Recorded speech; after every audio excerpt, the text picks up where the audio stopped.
Los primeros auxilios son técnicas que permiten la atención inmediata de una persona accidentada.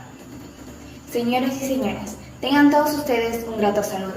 En esta oportunidad vamos a realizar en conjunto con nuestros compañeros un video relacionado con los primeros auxilios y cómo debemos actuar en estos casos. Signos vitales y primeros auxilios básicos. Entramos aquí en el Centro Gerontológico Hilter para realizar una presentación del caso de primeros auxilios. Con nosotros tenemos al paciente Jaime Córdoba, quien nos va a ayudar a presentar el caso de primeros auxilios y signos vitales básicos. Vamos a empezar con los signos vitales en este momento. Los materiales que vamos a estar usando están aquí el oxímetro, o también llamado saturación de oxígeno. Tenemos aquí el tensiómetro, el termómetro digital, que también se puede usar el termómetro manual, y tenemos también el fonendoscopio. Además, tenemos que tomar en cuenta los valores normales para tomar los diferentes signos vitales. Como por ejemplo, el valómetro de la presión arterial tiene que ser de 120 a 80. Del pulso tiene que ser de 60 a 100 palpitaciones por minuto. En la respiración tiene que ser de 12 a 20 respiraciones por minuto. La temperatura de 36.4 a 37.4 grados.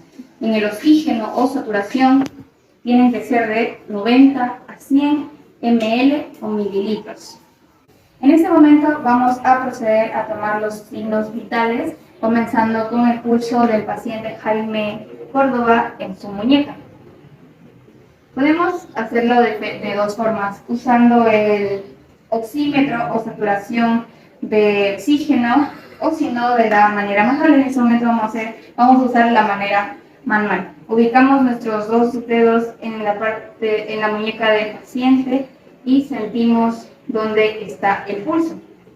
Cuando ya encontremos el pulso, tenemos que tener con nosotros un reloj digital o un reloj analógico.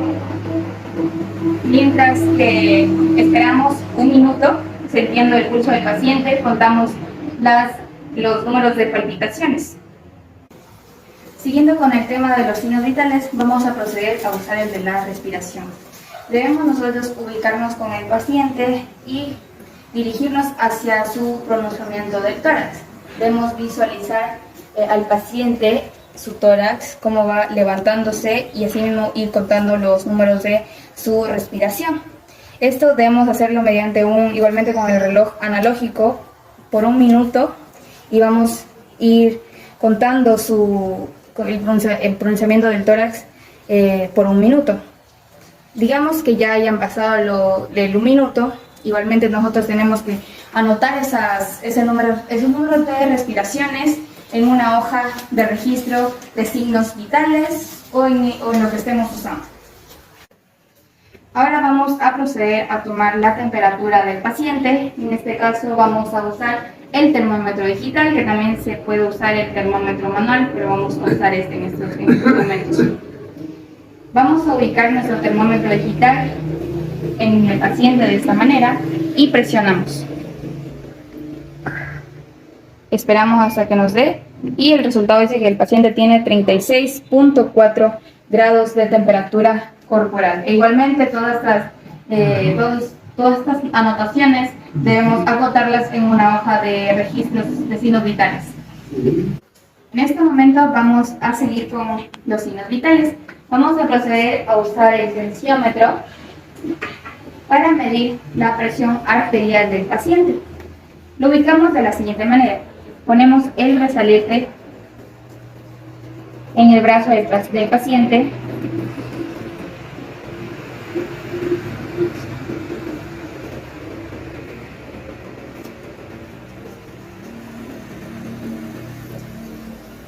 Siguiendo con el proceso, ya ubicado el tensiómetro, debemos sentir las pulsaciones del paciente. Cuando ya hayamos encontrado sus pulsaciones, su pulso, debemos ubicar el fonendoscopio de esta manera.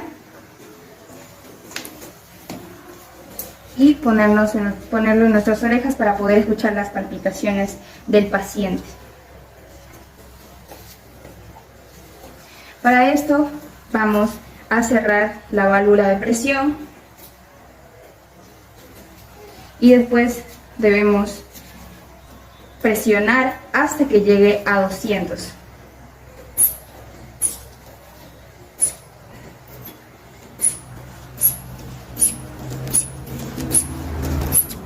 Cuando ya esté llegando a 200, vamos a abrir muy despacio la válvula para que la flecha vaya bajando y así sentir las pulsaciones. Como podemos observar, ahí se pueden ver las pulsaciones que está mostrando el paciente.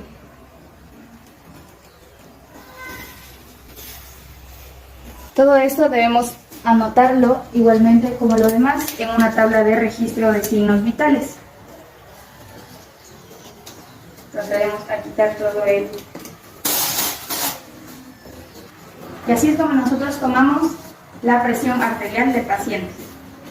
Los primeros auxilios son aquellas medidas inmediatas que se toman en una persona lesionada, inconsciente o que esté súbitamente enferma en el sitio donde ha ocurrido el incidente o la escena hasta la llegada de la asistencia médica o el servicio de emergencia.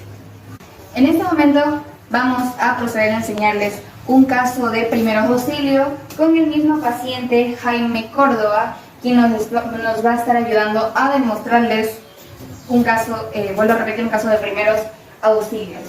Lo que nosotros iniciamos, en este caso, el paciente está en estado de inconsciencia, no presenta signos vitales, no respira, no se nota la pronunciación torácica o sus pulsaciones.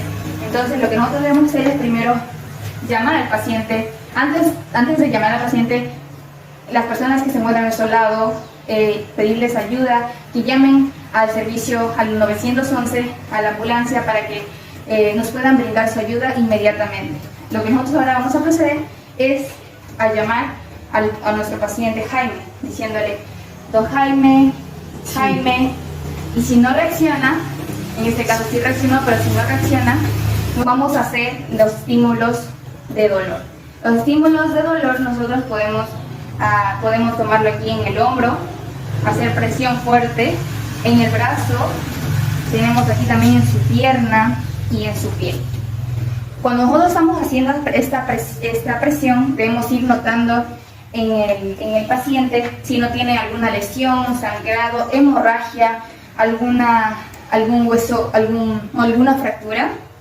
Y si hay un sangrado, lo que nosotros debemos hacer es inmediatamente hacer presión con lo que tenemos en ese momento.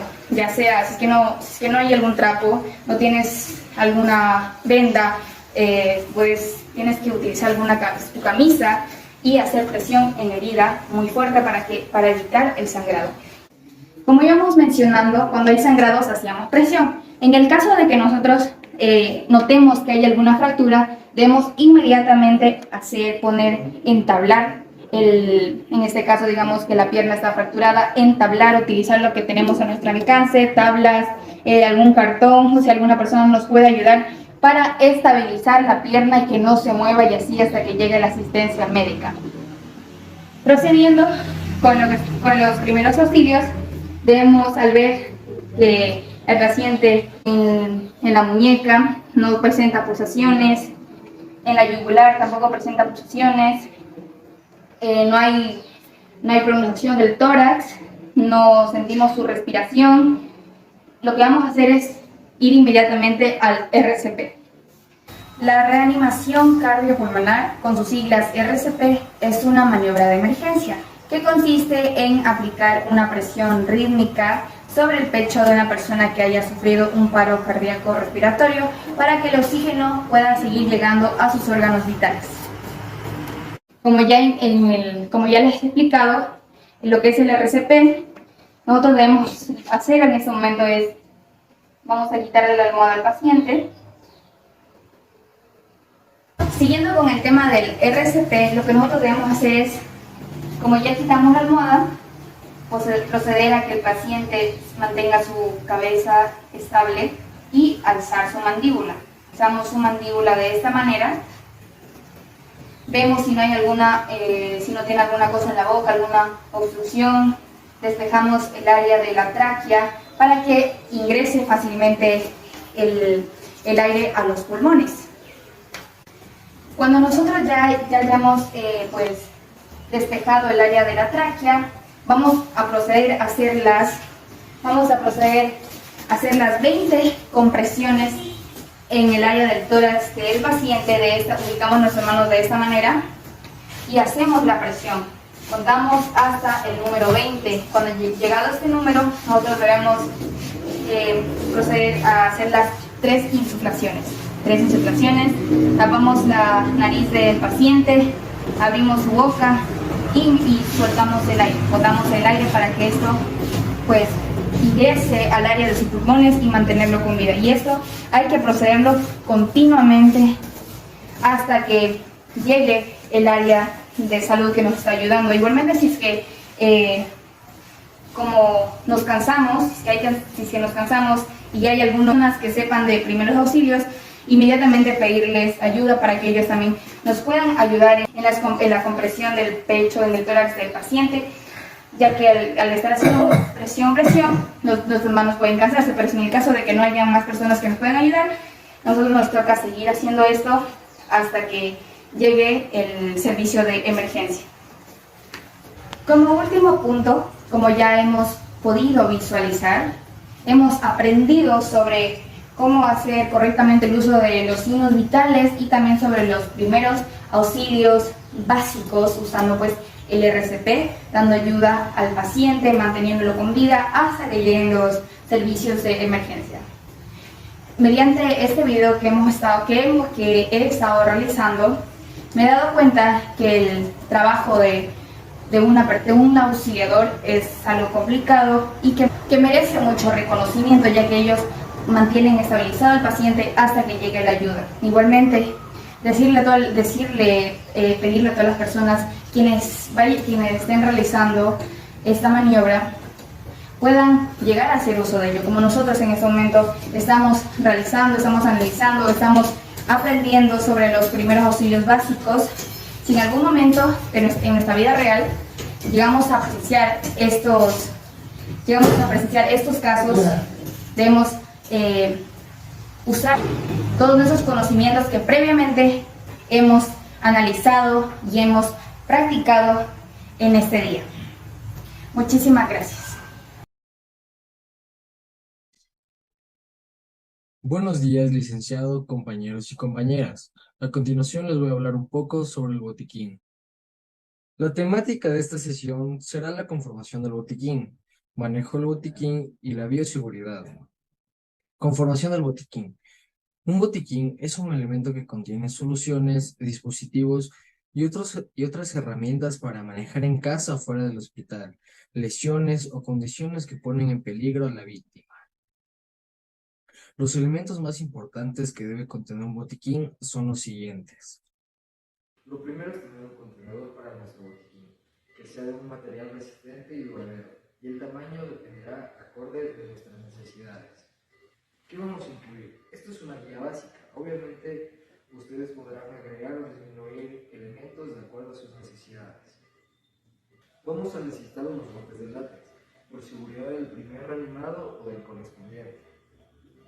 Y por supuesto, como tal, de las heridas de la víctima. El manejo de las heridas, sean pequeñas o grandes. Las elásticas de 10 centímetros, preferiblemente para manejar un estándar. ¿Para qué vamos a necesitar estas vendas?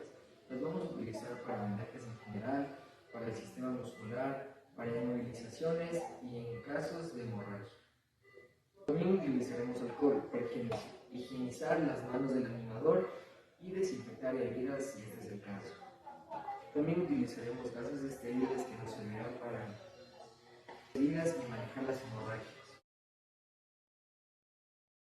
También podemos tener alguna solución en el botiquín, entre el agua estéril o el cloruro de sodio, que es el mismo suero fisiológico. También tijeras para cortar las gasas o vendas. o también la ropa de la víctima si este es el caso, al igual que un termómetro digital y unas pinzas pueden ser factibles con el fin de retirar de pronto astillas o vidrios de la herida que tenga una víctima. Un microesparadrapo que nos va a servir para afrontar los bordes de una herida y así favorecer la cicatrización. O también para fijar algún vendaje o las gasas. Y por último y no menos importante, una máscara.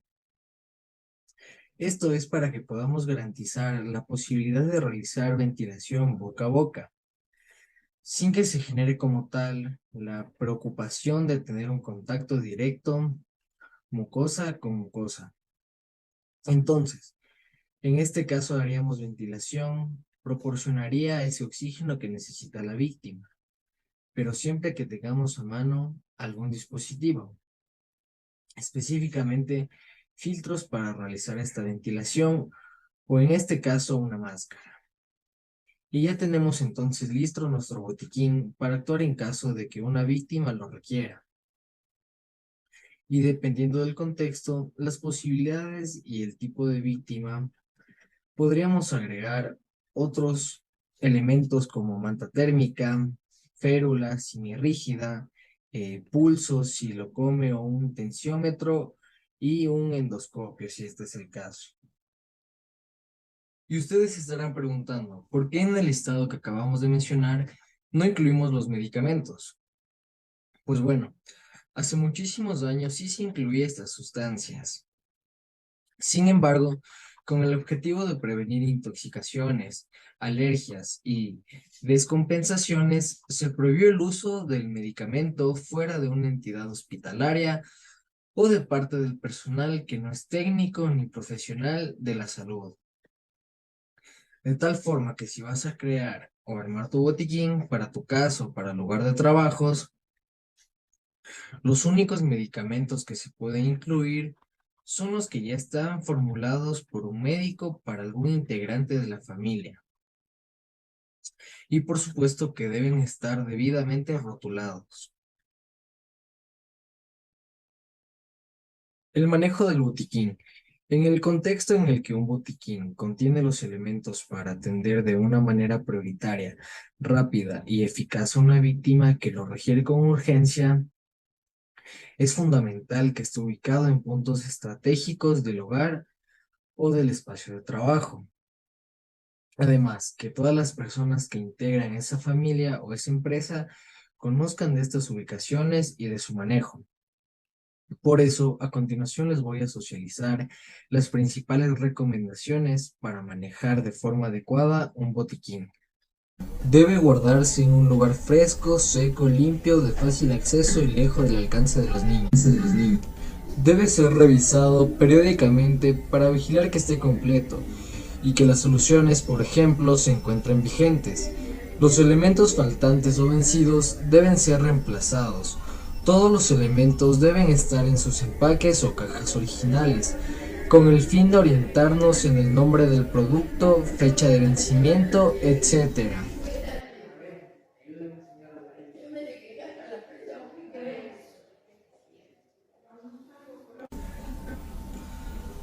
Habla con los integrantes del hogar o de la empresa sobre temas relacionados con el manejo del botiquín, su ubicación y los primeros auxilios, para que todos estén al tanto de esta importante información que en algún punto puede ser de ayuda. La bioseguridad. El primer respondiente debe tener supremamente claro que ante cualquier situación de emergencia o urgencia, el eslabón más importante es la seguridad, tanto para la víctima como para él, considerando que todo paciente debe tratarse como potencialmente infectado.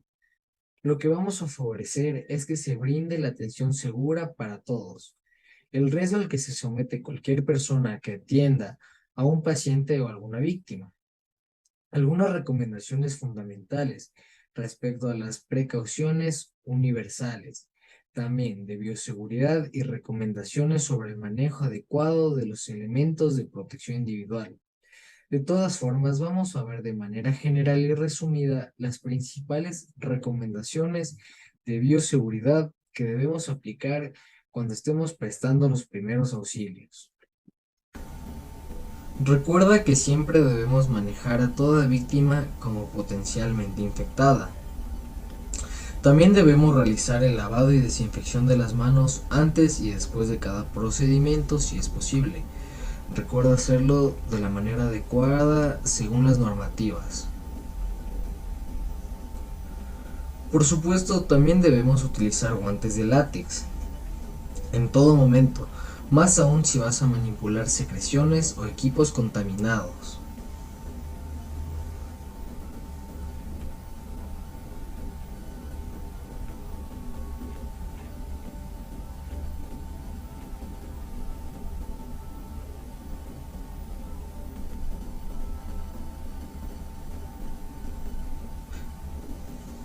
Y recuerda que no debes tocar con las manos o en alguna parte de tu cuerpo o manipular objetos diferentes a los requeridos durante el procedimiento. Y para finalizar, haremos un recuento de lo más importante que debes saber acerca del botiquín. Un botiquín de primeros auxilios bien provisto puede ayudarte a responder eficazmente a lesiones y emergencias comunes. Mantén al menos un botiquín de primeros auxilios en tu casa y uno en tu automóvil. Guarda tus botiquines en un lugar fácil de alcanzar y fuera del alcance de los niños pequeños. Asegúrate de que los niños de edad suficiente para entender el propósito de los botiquines sepan en dónde están guardados. Puedes comprar botiquines de primeros auxilios en muchas farmacias o también armar los tuyos propios. Es posible que quieras adaptar tu botiquín según tus necesidades y actividades. Considera también tener siempre una aspirina en el botiquín de primeros auxilios. La aspirina puede salvar la vida de un adulto con dolor torácico. Si tú u otra persona tiene un dolor torácico por primera vez o sin ninguna explicación, podría estar teniendo un ataque cardíaco. Solicita de inmediato asistencia médica de emergencia. Luego mastica una aspirina de concentración regular. No obstante, no tomes la aspirina si eres alérgico a esta. Si tienes problemas de sangrado o tomas otro medicamento anticoagulante, o si tu médico te dijo previamente que no lo hicieras, controla tu botiquín de primeros auxilios con regularidad, para asegurarte de que las pilas de la linterna funcionen y reemplazar los suministros que se hayan vencido o ya utilizado. Si es posible, realiza un curso de primeros auxilios. Nunca sabrás cuándo lo puedes necesitar. Esto ha sido lo más importante sobre el botiquín. Espero les sirva de ayuda. Muchas gracias.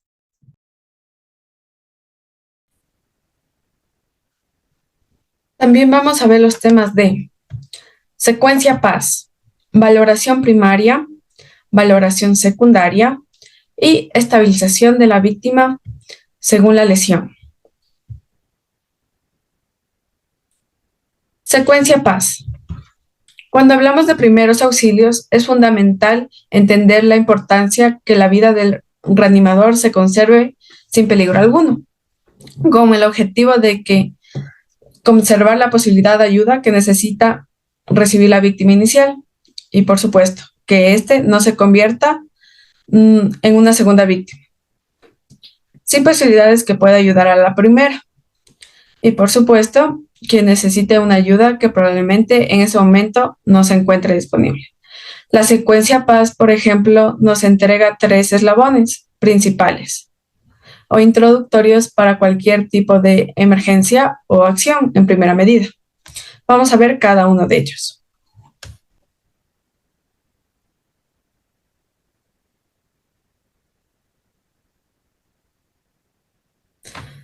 Proteger. Protegemos la escena solo en caso que sea altamente riesgosa, como en un incendio, explosiones o derrumbes. En estos casos debemos alejarnos de allí con la víctima. Digo que solo sea cuando sea altamente riesgoso porque cada minuto cuenta para la víctima y no podemos desplazarnos con el riesgo de perder tiempo valioso para que ella sobreviva. En este caso también tenemos que tener en cuenta la bioseguridad, evitando así la contaminación con fluidos de precaución universal como es la sangre o otras secreciones como el vómito y la orina. Por eso es tan importante tener a la mano unos guantes o al menos un preservativo.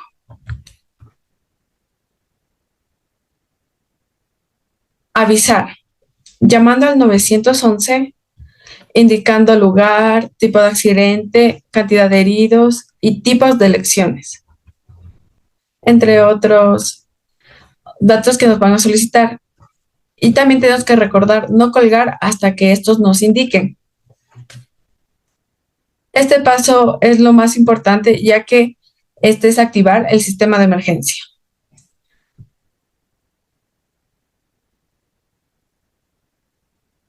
Socorrer. Ya que protegimos al herido y activamos el sistema de emergencia, vamos a proceder con la valoración primaria. Reconocer pulso, respiración y estado de conciencia. Pero antes, toca recordar que la secuencia PAS debe realizarse en ese orden: proteger, avisar y socorrer, ya que si alteramos este orden podemos poner en riesgo la vida de la víctima.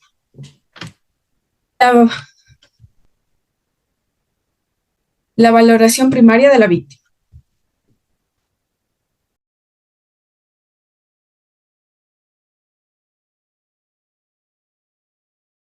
La valoración primaria consiste en la revisión de estado de conciencia y el pulso y respiración. Se tienen en cuenta estos 3 puntos, ya que si hay alteraciones de 1, 2 o los 3, significa que la vida de cualquier persona se encuentra en riesgo inminente. Veamos entonces cada uno de ellos. Estado de conciencia o estado neurológico. Lo que debemos evaluar en este punto es el estado neurológico de la víctima, si está ubicado en tiempo, espacio y persona. Pero, ¿cómo podemos hacer eso? Primero, al llamado. Con un tono de voz alto, llama a la víctima por su nombre o, por ejemplo, diciéndole señor, señor. Si no hay respuesta, pasamos al segundo nivel. Al tacto. Toca a la víctima en los hombros mientras lo llamas. Señor, señor. En caso en el que responda, hay que preguntar dónde está, qué día es hoy y cuál es su nombre. Asimismo, es fundamental evaluar el estado neurológico versus la actividad motora. Por ejemplo, de la extremidad o zona anatómica que estuvo comprometida en el evento o en el accidente. Preguntando cómo, dónde te duele o si siente dónde le estamos haciendo presión. En el caso que el primer llamado, el paciente responda, es decir, de manera inicial no tenemos alteraciones en la conciencia, damos por hecho que hay pulso y también respiración, de tal forma que mientras llega la ayuda o el sistema de emergencia, lo importante es valorar el pulso y la respiración. Esto es para detectar de manera temporal o temprana alteraciones que se pueda presentar.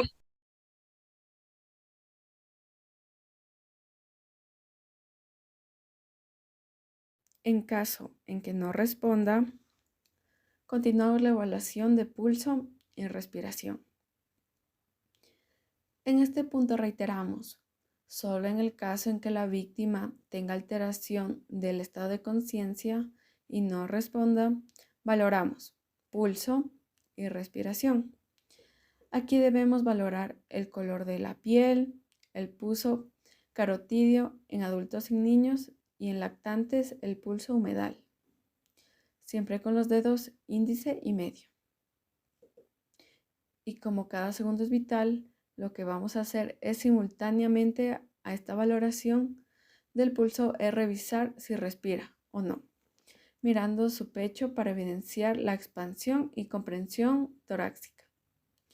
escuchando la entrada y salida del aire y sintiendo la salida del aire. El famoso protocolo MES: mirar, escuchar y sentir. Esta valoración no debe superar los 5 segundos. Estabilización de la víctima según la lesión. Después de proteger, avisar y socorrer. Después de realizar una valoración primaria y una valoración secundaria, lo único que nos queda, y es fundamental antes de que llegue el sistema de emergencias, es estabilizar a la víctima. Todas esas actividades puntuales para cada uno de los eventos que tienen como objetivo final disminuir la probabilidad de lesiones secundarias o complicaciones de ese evento y, por supuesto, mucho más importante, aumentar las probabilidades de sobrevivir de la víctima. Valoración secundaria. Esta valoración es la segunda que se realiza de manera cefalocaudal, es decir, de la cabeza a los pies, buscando lesiones consecuencia de la acción o accidente que se obtuvo. Y lo realizamos a través de 2 de nuestros sentidos, la vista y el tacto. Es muy importante que también entendamos el estado de conciencia, el pulso y la respiración. Existen otros signos o parámetros relevantes al momento de evaluar a la víctima, como es la tensión arterial, la oximetría, la glucometría y la temperatura corporal, como es. Primeros auxilios. Hoy vamos a hablar de una emergencia respiratoria. ¿Qué es una emergencia respiratoria? Es una condición clínica en la que la respiración normal se altera o se interrumpe, y de esta forma se suspende la oxigenación normal. Esta condición respiratoria lleva directamente a la muerte. Veamos una de ellas. Dificultad al respirar. ¿Qué pasa? Es una condición clínica en la que la víctima expresa de manera verbal dificultad al respirar e incomodidad al respirar, o la sensación de no estar recibiendo la cantidad necesaria de oxígeno. ¿Cómo la reconozco? En términos medios se le conoce como disnea, que está caracterizada por una presión en el pecho, dificultad al respirar, falta de aire, sensación de ahogo. También puede estar acompañado de color azul en los labios, en las uñas y en las uñas, aleteo nasal, quejidos, dificultad al hablar, ansiedad y en algunos casos hasta tos. ¿Por qué pasa? Existen diferentes motivos, como por ejemplo, ejercicio extenuante, el aumento o disminución de temperatura, los cambios de altura y obesidad. ¿Qué hacemos en estos casos? Inicialmente reportamos la emergencia 911 y contamos las condiciones del paciente. Después colocamos a la víctima sentada, aflojando las prendas de vestir, creando un ambiente tranquilo, evitando el exceso de personas, mirándole a los ojos y diciéndole: aquí estoy, tratando de tranquilizarlo y decirle que respire profundamente una y otra vez, inhalando y exhalando hasta que su respiración vuelva a su normalidad. Una de las emergencias respiratorias de paro respiratorio. ¿Qué es? Es el cese o interrupción de la función respiratoria. ¿Cómo lo reconozco? No hay movimiento respiratorio, es decir, no hay respiración, ni tampoco exhalación. Presenta cianosis en los labios y uñas. Alteración del estado de conciencia, pulso rápido y débil. ¿Qué hacemos en estos casos? Existen muchas posibles causas como un ovase. También puede darse por un cuerpo extraño, como por ejemplo, como la sangre, moco, vómito, inhalación de vapores, gases irritantes, un ataque cardíaco en curso, quemaduras que causen espasmo o edema en las cuerdas vocales e inflamación de la faringe, laringe o tráquea, shock y sobredosis, estrangulamiento o ahogamiento por inmersión. Inicialmente apoyamos nuestra mano sobre la región central del tórax, en el área intermaxilar, siempre y cuando haya una simetría a nivel esternal. Apoyamos el talón de la mano. La mano no dominante debe estar en contacto con el tórax y la mano dominante la hacemos entrelazar con los dedos, tener una mayor fuerza. Los brazos deben estar totalmente extendidos haciendo un ángulo de 90 grados sobre el pecho del paciente. Otra emergencia respiratoria o base es la obstrucción de la vía aérea con un cuerpo extraño e implica una emergencia de tipo respiratorio, en lo que hay que actuar de inmediato, ya que si no se resuelve se puede desencadenar en la muerte de la víctima o ocasionando secuelas por la falta de oxígeno. ¿Cómo reconozco? Todo dependerá del tipo de obstrucción, leve o incompleta. Consiste en llevar las manos al cuello y balbucear al no poder respirar. Estará acompañada de tos y dificultad al respirar. Obstrucción grave o incompleta. La víctima se pondrá cianótica y la tos desaparecerá.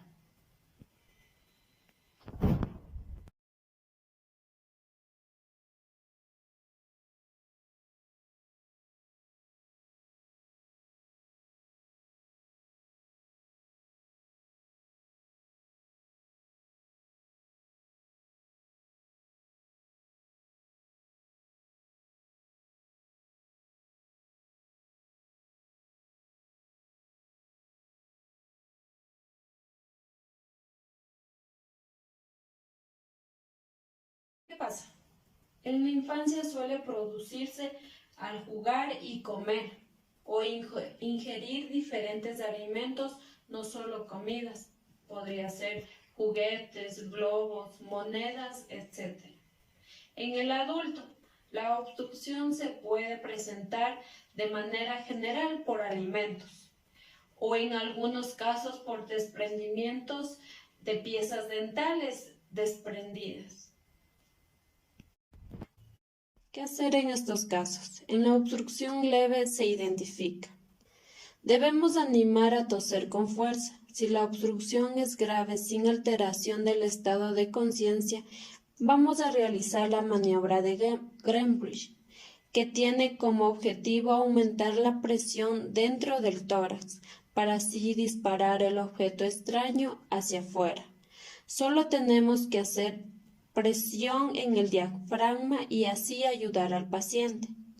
Cuando tenemos al paciente, necesitamos toda la colaboración del paciente, porque más rápido se realice, más posibilidades va a existir de ayudarlo en su problema. La temática de esta sesión: emergencia, sistema osteomuscular, esguinces, fracturas y luxaciones. Emergencia, sistema osteomuscular. Hablando de estadísticas, en un estudio realizado en los Estados Unidos, se comprobó que al año más de 50 millones de personas son atendidas por fracturas y el trauma se ha convertido en la causa de más de 140.000 muertes cada año. Esguinces.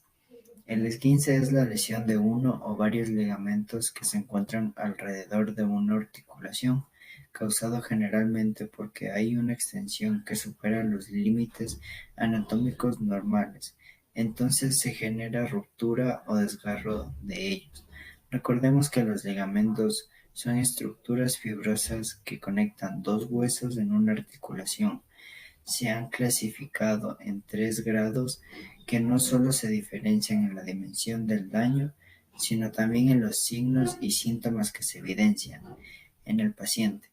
Esguince de primer grado. El paciente refiere dolor de moderada intensidad, aumento leve del volumen y sin dificultad para continuar con las actividades rutinarias. El esguince de segundo grado. El paciente refiere dolor de tipo opresivo pulsátil, tolerable, pero que limita la función de la articulación efectuada. Hay un aumento de volumen y equimosis leve periarticular. Esguince de tercer grado. El paciente refiere intenso dolor a incapacidad total de movilizar la articulación afectada y se evidencia inflamación y hematoma. Los esguinces son causados porque obligamos a una articulación a realizar un movimiento antinatural.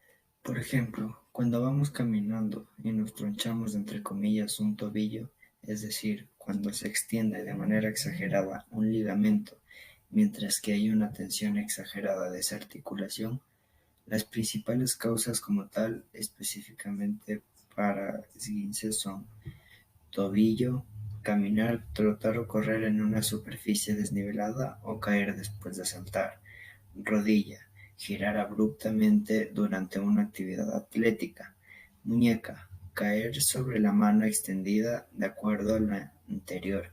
Es fundamental tener en cuenta otros factores de riesgo, como condiciones ambientales, superficies resbaladizas o desniveladas.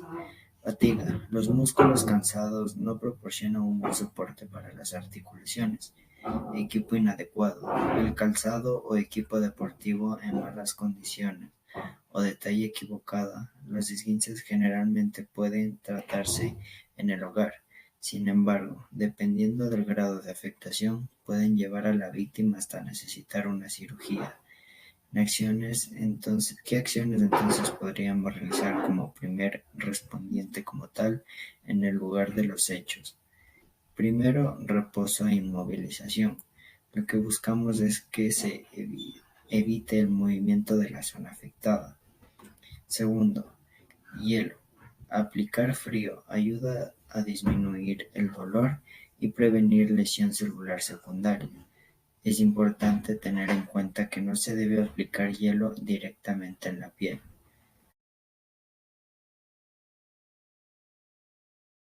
Tercero, compresión. Así que realizaremos vendaje. Comienza donde inician los dedos de los pies. Envuelve el dorso con la venda, manteniéndola algo tensa, con un tirón suave. Después de esto, comienza a envolver lentamente. Estira la venda en forma diagonal, desde la parte inferior de los dedos por encima de la parte superior del pie, y rodea el tobillo a continuación.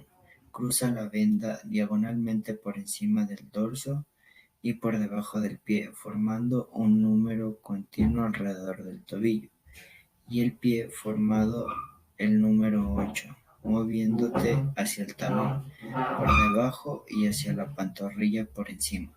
Del 8, el vendaje debería cubrir el pie y terminar varios centímetros por encima del tobillo. Fija con esparadrapo y recuerda que deben ser apretados, pero sin afectar la circulación del pie. Cuarto, elevación. Eleva la extremidad para prevenir el edema y disminuir la inflamación. Fracturas. Una fractura es la alteración de la continuidad de una estructura ósea que se presenta de manera frecuente en niños. De manera general, va a depender del tipo de fractura abierta. Cuando hay alteración de la piel, el medio ambiente a través sería en este tipo de fractura, vamos a evidenciar deformación de la estructura ósea, inflamación, hematoma, entumecimiento, hormigueo, movimiento limitado, sangrado y por supuesto la evidencia del hueso en el exterior y la fractura cerrada cuando la piel está intacta. En este tipo de fracturas evidenciado la deformación de la estructura, inflamación, hematoma, entumecimiento, hormigueo y movimiento limitado.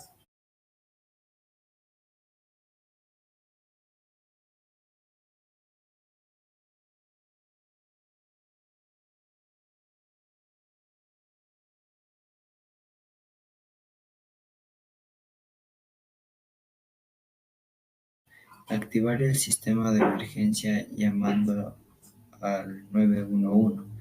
Retira accesorios o prendas de la inflamación en relación con manillas, pulseras, zapatos, entre otros. Puede generar aumento de la presión sanguínea y causar complicaciones. Inmovilización. Puede realizar con cartón, revista, periódico o madera, una prenda de vestir y una venta en caso de que sea una fractura abierta. Recuerda controlar primero el sangrado con gas, vendaje estéril o un paño o trozo de ropa limpia, como los explicamos en la sesión 7. Y cuando se controle el sangrado y vayamos a proceder con el vendaje, recuerda cubrir la herida abierta sin hacer presión sobre ella. La presión debe ser alrededor. También debes tener en cuenta que no debemos manipular el hueso en busca de acomodar o enderezar la extremidad. La inmovilización debe ir desde la articulación superior a la inferior de la fractura. No es necesario que el vendaje sea comprensivo. Lo único que buscamos es inmovilizar la fractura para prevenir lesiones secundarias en tejidos blandos. Otra recomendación fundamental es que no debemos aplicar soluciones antisépticas o desinfectantes en casos de fractura abierta porque podemos afectar de manera irreversible la estructura ósea. Elevación. Eleva la extremidad para prevenir el edema y disminuir la inflamación en caso de que no cuentes con vendas. Recuerda que puedes usar recursos como los cordones de un zapato. Luxaciones. Una luxación es la separación completa de dos huesos que conformaban una articulación, aunque también existe la subluxación, que es cuando esta separación es parcial en las luxaciones. Es posible que se desbloquee la articulación arterial por el desplazamiento óseo producido sobre el resto de estructuras de tal manera que el riesgo de isquemia es mayor en este tipo de lesión. De acuerdo a lo anterior, los signos y síntomas principales pueden ser deformación de la articulación, acortamiento de la extremidad, palidez de la zona, frialdad del miembro afectado, dolor e inmovilidad. Se presenta en su mayoría por traumatismos consecuencia de una caída, un accidente o un trauma, marcando el 911. Aplicar hielo, nunca intentar reducir o acomodar la luxación y realizar inmovilización. Necesitarás al menos 2 vendas elásticas. Recuerda que esta inmovilización es en el caso de primeros auxilios. Por eso no hay necesidad de retirar la ropa, ya que es la medida de inmovilización prehospitalaria. Solamente vas a realizar 2 vueltas del hombro afectado como la venta, pasando por el codo, generando una tensión suave. Luego cruza a través del tórax en el lado contrario y gira nuevamente al nivel de la cintura, incluyendo el codo del miembro afectado. Cuando se termine la onda fija con esparadrapo e inicia con la otra venda, dando nuevamente giros al nivel de la cintura y nuevamente en el hombro las veces que sea posible.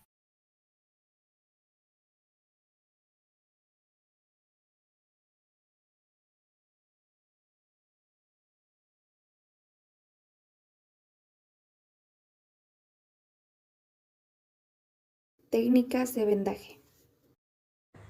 Definición de vendajes. Los vendajes son el refuerzo o acontecimientos realizados con un material indicado para ello, con el fin de envolver una extremidad o otras partes del cuerpo lesionadas.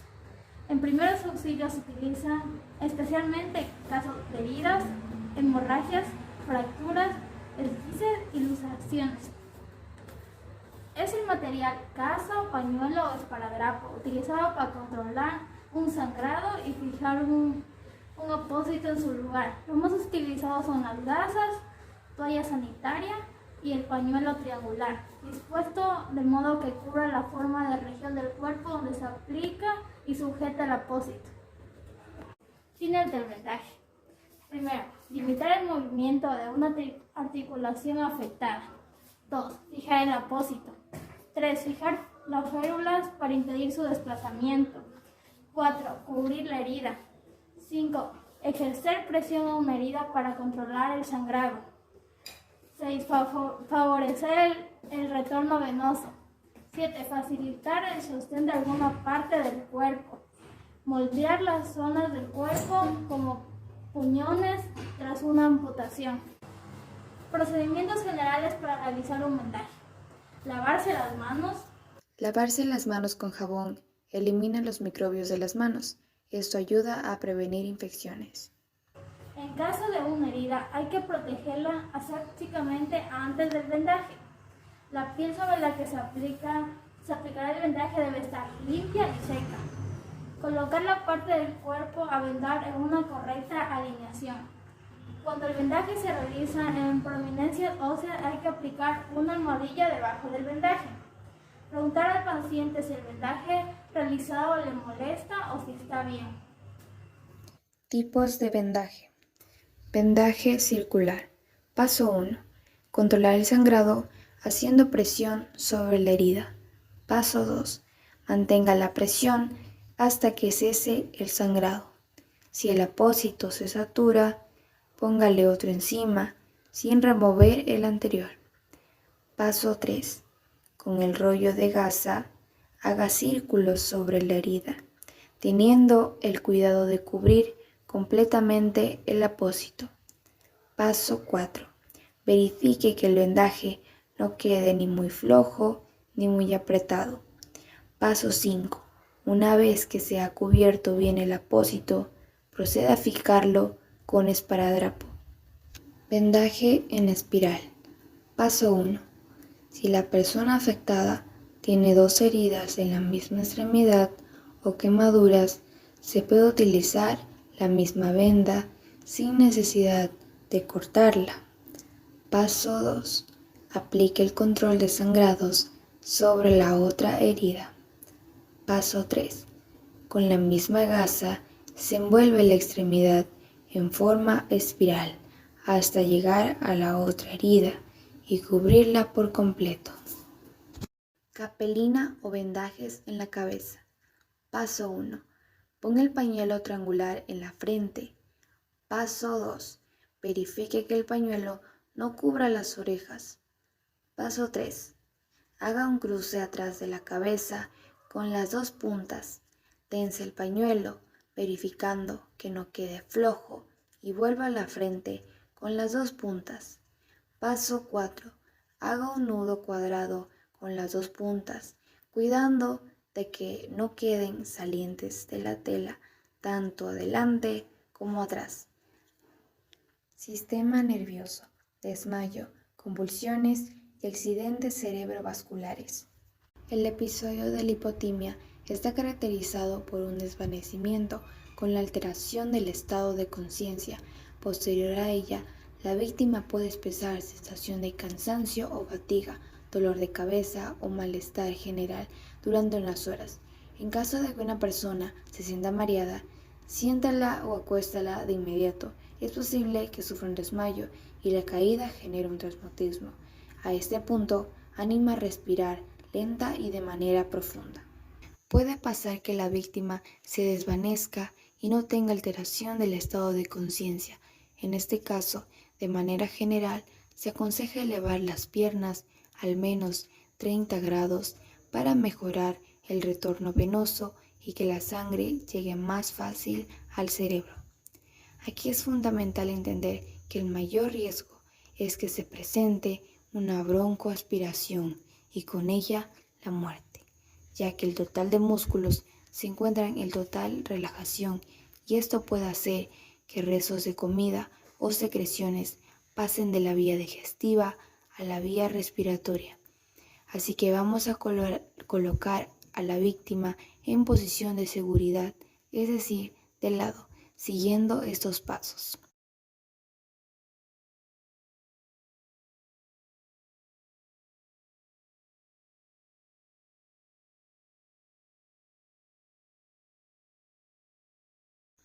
Otras recomendaciones en cualquiera de los dos casos son aflojar la ropa, corbata, la correa y cualquier accesorio o prenda que pueda obstruir la respiración y la circulación. Si la víctima está en el rayo del sol, debe ser trasladada a la sombra o al interior de un domicilio. En cuanto despierte, puede realizar preguntas como por ejemplo, ¿cómo te llamas? ¿Cuántos años tienes? ¿Qué fue lo que pasó? ¿Tomas algún medicamento? ¿Es la primera vez que te sucede esto? ¿Sufres de alguna enfermedad? Y pregúntale cuál es el contacto de un familiar o amigo para comunicarte con él y solicitar su acompañamiento. Después de despertar, no debe levantarse rápidamente. Debe descansar al menos 15 minutos, así que siéntala por otros 15 minutos antes de ayudar a ponerse de pie. Recuerda mantener la calma durante toda la atención y ten en cuenta si el desmayo se produce cuando la víctima está acostada en reposo, si presenta palpitaciones, antecedentes familiares de una muerte súbita o padece de alguna enfermedad a nivel cardíaco o arterial. Lo más aconsejable es asistir de manera inmediata a un servicio de urgencias. Por el contrario, lo que nunca debes hacer en esta condición es alarmarte y comenzar RCP sin haber comprobado previamente si respira y tiene pulso.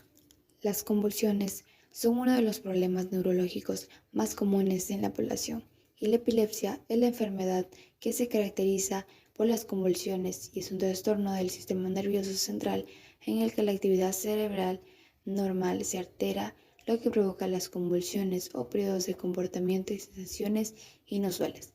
A continuación, vamos a ver algunos signos y síntomas. Los principales son la confusión temporal, rigidez en los músculos, movimientos espasmódicos incontrolables. Evita mover a la víctima, excepto en los casos en que esté en una zona peligrosa. Protege el área, ya que los movimientos pueden causar un trauma cráneoencefálico, por ejemplo. Así que debemos minimizar el riesgo de los golpes que se pueden generar. Así que debe retirar mesas y sillas que estén alrededor y debemos colocar colchonetas, almohadas, toallas o ropa doblada debajo de la cabeza para amortiguar el impacto de cada movimiento. También retira gafas si ese es el caso. La convulsión durará aproximadamente 5 minutos. Una vez termine, recuerda que el mayor riesgo que se presenta es la broncoaspiración y con ella la muerte. Vamos a colocar a la víctima en posición de seguridad. Como lo acabamos de explicar, cualquier secreción o resto de comida saldrá por gravedad. Recuerda que en este punto es fundamental monitorear el pulso y la respiración de forma continua. En cuanto despierte, no hagas preguntas inmediatamente, ya que una vez normaliza su estado de conciencia, estará muy confundido y posiblemente desorientado. Preocúpate por tranquilizar y expresar tu ánimo, y ayuda y acompaña también. Puedes explicar en términos sencillos lo que acaba de suceder. Limpia con una toalla o papel o gasa en los labios en caso de salida de secreciones. En caso de las convulsiones que duren más de 5 minutos o se presenten varios episodios sin retomar el estado de conciencia, la víctima sea una mujer embarazada o un paciente diabético o haya presentado las convulsiones estando en una piscina o en un sitio con agua, o sea el primer episodio de convulsiones que ha tenido en la vida, activa el sistema de emergencias cuando hayan pasado aproximadamente 15 minutos y el paciente se torne recuperado. Un accidente cerebrovascular es una emergencia médica caracterizada por la interrupción del suministro de sangre a una parte del cerebro, lo que impide la llegada del oxígeno. En este punto, esas células cerebrales empezarán a morir en minutos. Esta es la razón por la que los primeros auxilios para el accidente cerebrovascular son determinantes, pues genera un impacto directamente en las posibles secuelas y daño cerebral que tenga la víctima. Para concluir, podemos mencionar que los primeros auxilios son muy importantes en nuestra vida cotidiana, además de que representan un labor muy apreciado. Muchísimas gracias por su atención.